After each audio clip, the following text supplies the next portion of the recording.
आइए जानते हैं कि आज़ाद भारत में पहली बार आम चुनाव कैसे हुए, तब क्या माहौल था। नमस्कार, मैं हूं अभिषेक त्रिपाठी और आप देख रहे हैं द हिंदुस्तानी शो।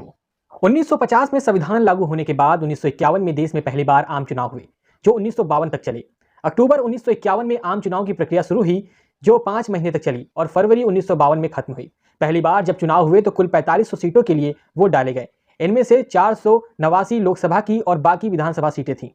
1951 के आम चुनाव में 14 राष्ट्रीय पार्टी, 39 राज्य स्तर की पार्टी और निर्दलीय उम्मीदवारों ने किस्मत आजमाई। इन सभी दलों के कुल 1874 प्रत्याशी चुनावी मैदान में खड़े थे।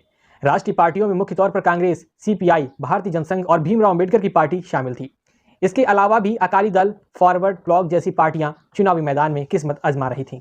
लोकसभा की 489 सीटों में से 364 कांग्रेस के खाते में गई थी, यानी जवाहरलाल नेहरू की अगुवाई में कांग्रेस को संपूर्ण बहुमत मिला था। कांग्रेस के बाद सीपीआई दूसरी सबसे बड़ी पार्टी बनी, जिसे 16 सीटें मिली थीं।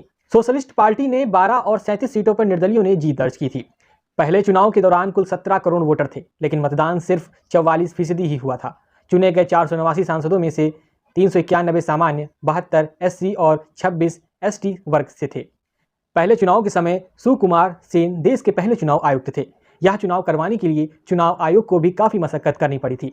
तब ईवीएम को लेकर लड़ाई नहीं होती थी, क्योंकि ठप्पा लगाने के लिए कोई दूसरा ऑप्शन ही नहीं था। उस दौरान बैलेट पेपर से मतदान हुआ था।